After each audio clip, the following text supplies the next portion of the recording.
இங்க விஜயமே காவேரியை சமாதானப்படுத்துறதுக்காக மொட்டை மாடிக்கு போறாரு. அங்க போனதுக்கு அப்புறம் காவேரி கிட்ட, என்ன காவேரி இங்க வந்து தனியா நின்னுட்டு இருக்க, உன்னை கீழே தான் நிக்க சொன்னேன் அப்படின்னு சொல்றாங்க. அதே நேரத்துல காவேரியுமே எனக்கு பிடிச்சது இங்க வந்து நின்னுட்டு இருக்கேன், உங்களுக்கு என்ன பிரச்சனை அப்படின்னு கேக்குறாங்க. இது கிட்ட விஜயமே, ஒண்ணும் இல்லம்மா, எங்கிட்ட சண்டை மட்டும் போடுறதா, சொல்ல போனா சண்டை போடுற மனநிலையில எனக்கு கிடையாது அப்படின்னு சொல்றாங்க. உடனே இதை கேட்ட காவேரியுமே, ஆமா எனக்கு சண்டை போடணும்னு ரொம்ப ஆசை அப்படின்னு அவங்களுமே இந்த பக்கம் ஏட்டிக்கு பட்டியா பேசிக்கிட்டே இருக்காங்க. உடனே விஜயமே இருந்துகிட்டு, காவேரி நான் உங்ககிட்ட கொஞ்சம் மனசை விட்டு பேசணும்னு நினைக்கிறேன், ப்ளீஸ் எனக்காக கொஞ்சம் அமைதியா கேப்பியா அப்படின்னு கேக்குறாங்க. காவேரி எதா இருந்தாலும் சொல்லுங்க, நான் கேட்கறேன் அப்படின்னு அவங்களுமே கொஞ்சம் அமைதியா நின்னுட்டு இருக்காங்க. அதே நேரத்துல இந்த பக்கம் விஜயமே, இங்க பாரு வெண்ணிலாவை நான் மறுபடியும் வீடியோ கூட்டிட்டு வந்த விஷயம் உங்களுக்கு கண்டிப்பா வந்து ரொம்பவே ஷாக்கிங்கா இருக்கும். பட் ஆனா டாக்டர் நான் கொண்டு போய் செக் பண்ணும்போது அவங்களுமே இப்ப ரொம்பவே கியூர் ஆயிட்டு வராங்க. அதனால எனக்கு தெரிஞ்ச வரைக்கும் ஒரு 2 வாரம் இல்ல 3 வாரத்துக்குள்ளேயே அவங்க முழுசாவே கியூர் ஆயிருவாங்க. அதனால அவசரப்பட்டு இந்த மாதிரி நீங்க மறுபடியும் ஹாஸ்பிட்டல கூட சேர்த்துறாதீங்க, இந்த மாதிரி மறுபடியும் அவங்க சரியாகிற வாய்ப்பு ரொம்ப குறைய ஆரம்பிச்சிடும் அப்படின்ற மாதிரி இந்த பக்கம் டாக்டர் சொன்னாங்க. அதனாலதான் மறுபடியும் கூப்பிட்டு வந்தேன் அப்படின்னு சொல்றாங்க. உடனே இதை கேட்ட காவேரியுமே, சரி இதெல்லாம் எதுக்காக என்கிட்ட பேசிட்டு இருக்கீங்க, அதான் உங்களுக்கு தோணுது இல்ல, நீங்க அதே செய்ய வேண்டியதானே, அப்புறம் எதுக்காக என்கிட்ட இதெல்லாம் சொல்றீங்க அப்படின்னு கேக்குறாங்க.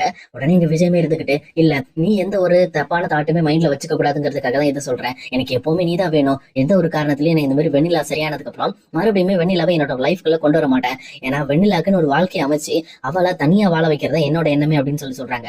உடனே இதை கேட்ட காவேரியுமே, ஓ அப்படியா, அப்புறம் எதுக்காக நம்மளுக்குள்ள டைவர்ஸ் நோட்டீஸ் அப்ளை பண்ணிட்டு இருக்கோம், அது மட்டும் இல்லாம நீங்க எதுக்காக என்கிட்ட வந்து இப்படி எல்லாம் பேசிட்டு இருக்கீங்க, இன்னும் 5 நாள் நம்ம அக்ரிமெண்டே முடிய போகுது, அக்ரிமெண்ட் முடிஞ்சதுக்கு அப்புறம் நான் கிளம்பிடுவேனே, அப்புறம் எதுக்காக இந்த மாதிரி நீங்க ஏன் கூட வாழணும், நீங்க வெண்ணிலா சரியானதுக்கு அப்புறம் வெண்ணிலா கூட வாழலாமே அப்படின்னு சொல்றாங்க.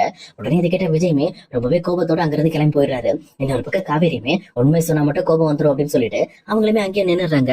அதே நேரம் அடுத்த நாள் காலையில எப்பவும் போலயே இந்த பக்கம் குமரனும் காவேரியும் சேர்ந்துக்கிட்டு அந்த விஜய் டிவி ஷோக்குமே போறாங்க. அங்க போனதுக்கு அப்புறம் இந்த பக்கம் குமரனும் நல்லாவே பார்ட்டிசிபேட் பண்றாரு. இதை பார்த்தோன்னா அங்க இருக்க ஜட்ஜஸ் எல்லாமே குமரனை டாப் 3 கண்டஸ்டன்ட்குள்ள கொண்டு போறாங்க. அதே நேரத்துல இன்னொரு பக்கம் குமரனுக்கும் இன்னொரு சீரியலையும் ஒரு ஆக்டிங் கிடைக்குது. இதை நினைச்சுங்க குமரன் ரொம்பவே ஹாப்பி ஆயிட்டு இருக்காரு. உடனே கங்கா கிட்ட, இங்க பாரு கங்கா, இதுக்கு மேல நம்ம லைஃப் ஸ்டைலே மாற போது பாரு, கண்டிப்பா நான் நினைக்கிற எல்லா விஷயம் கிடைக்க ஆரம்பிச்சிருச்சு அப்படின்னா நம்மளுமே ஒரு நல்ல இடத்துக்கு போயிடுவோம், நம்மளுக்குமே ஒரு நல்ல வாழ்க்கை கிடைக்கும் அப்படின்னு அவருமே கங்கா கிட்ட ரொம்பவே ஹாப்பியா பேசிட்டு ரொம்பவே ஜாலியா என்ஜாய் பண்ணிட்டு வீட்டுக்கு வந்துடுறாரு. வீட்டுக்கு வந்தோன்னு கங்காவோட அம்மாவுமே இருந்துகிட்டு இந்த பக்கம் வந்து குமரனுக்கு ஆர்த்தி எடுக்கிறாங்க. இதை பார்த்த குமரன், என்ன எதுக்காக அப்படின்னு கேட்கிறப்போ, நீங்க வர வழியே எனக்கு கங்கா கால் பண்ணி சொல்லிட்டாப்பா, உனக்கு நிறைய வந்து பட வாய்ப்பு வரப்போகுது, அது மட்டும் இல்லாம உனக்கு சீரியல் இன்னொரு புது சீரியல் வாய்ப்பு கிடைச்சிருக்கு அப்படிங்கிற விஷயத்த சொன்னா, அதுக்காக தான் உனக்கு ஆர்த்தி எடுக்கிறேன்னு இந்த பக்கம் அவங்க எல்லாருமே இங்க குமரன் வந்ததுக்கு அப்புறம் ஈவினிங் பயங்கரமா வந்து செலிப்ரேட் பண்ணிட்டு இருக்காங்க. அதே நேரத்துல காவேரியுமே அங்க போயிட்டு அது கூட கலந்துகிட்டு அவங்களுமே ரொம்ப ஹாப்பியா இருக்காங்க. ஆனா இன்னொரு பக்கம் காவேரி முகம் சரியில்லை அப்படிங்கிற விஷயத்த இங்க கங்காவுமே கண்டுபிடிச்சிட்டு, எங்க பாரு நீ எதுக்காக டல்லா இருக்க, எதா இருந்தாலும் ஓப்பனா பேச விஜய் கிட்ட, ஏன் இப்படி எல்லா விஷயத்தையும் உன் மனசுக்குள்ள வச்சுக்கிட்டு இருக்க அப்படின்னு அவங்களுமே இந்த பக்கம் வந்து காவேரிக்கு அட்வைஸ் பண்றாங்க.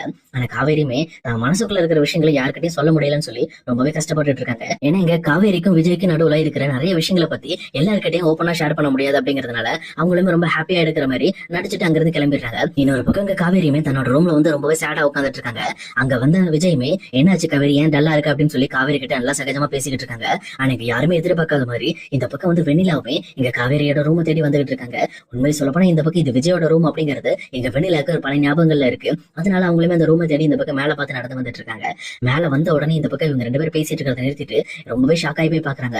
அதே நேரத்துல இங்க விஜயுமே, வெண்ணிலா இங்க எதுக்காக வந்து அப்படின்னு கேட்கிறப்போ, விஜய் விஜய் இது உன்னோட ரூம் தானே அப்படின்னு அவங்களுமே ஷாக் ஆகுறாங்க.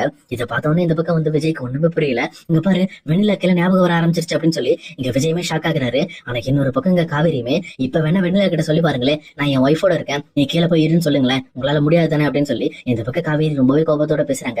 அதே நேரத்துல விஜயமே, என்ன காவேரி பண்ணிக்கிட்டு இருக்க, இந்த மாதிரி இப்ப தான் வெண்ணிலாக்கு கியூர் ஆயிட்டு இருக்கு, நீ ஏன் இதெல்லாம் வந்து வீணாக்கும்னு நினைக்கிற அப்படின்னு சொல்றாங்க. அதே நேரத்துல காவேரியுமே, எங்க பாருங்க என்னைக்குமே வந்து என்னோட இடத்த இன்னொருத்தர் கூட பங்கு போட முடியாது, ஒண்ணு அந்த இடத்துல நான் இருக்கணும், இல்ல அப்படின்னா அந்த இடத்த விட்டு நான் கிளம்புறேன், அதுக்கப்புறம் நீங்க வேற யார் வேணாலும் கூட்டிட்டு வந்து வச்சுக்கோங்க, ஆனா நான் இருக்கிறப்போ இந்த இடத்தை யாருக்கு நான் விட்டு கொடுக்க மாட்டேன்னு காவேரி ரொம்ப பிடிவாதமா பேசிக்கிட்டு இருக்காங்க. இதை கேட்டோன்னு இந்த பக்கம் விஜய்க்கு ஒண்ணுமே புரியல. உடனே இந்த பக்கம் வந்து வெண்ணிலாவை கூட்டிட்டு கீழே போறாங்க. அதே நேரம் இதையெல்லாம் பார்த்துட்டு இருக்க தாத்தாக்கு ரொம்பவே டென்ஷன் ஆயிட்டு இருக்கு, எதுக்காக விஜய் இப்படி முட்டாள்தனம் பண்ணிக்கிட்டு இருக்கான் அப்படின்னு அப்ப வெண்ணிலாவை கூட்டிட்டு போயிட்டு அவங்களோட ரூம்லயும் ரெஸ்ட் எடுக்க வச்சுட்டு இந்த பக்கம் மறுபடியும் மேல வராங்க காவேரி கிட்ட பேசுறதுக்காக விஜய். ஆனா காவேரியுமே, எங்க பாருங்க நீங்க 2ல ஏதாவது ஒண்ணு முடிவு பண்ணுங்க, ஒண்ணு நான் வேணுமா இல்ல அந்த வெண்ணிலா வேணுமா அப்படிங்கறத முடிவு பண்ணுங்க, அதுக்கப்புறம் நீங்க என்கிட்ட வந்து எந்த விஷயமா இருந்தாலும் பேசுங்க, நான் கண்டிப்பா கேட்கறேன்னு அங்கிருந்து கிளம்பிடுறாங்க. ஆனா இதெல்லாம் பார்த்துட்டு இருக்கிற விஜய்க்கு என்ன பண்றதுன்னே தெரியல. அப்புறமே அப்படியே ஸ்டன் ஆகி நின்னுட்டு இருக்காரு.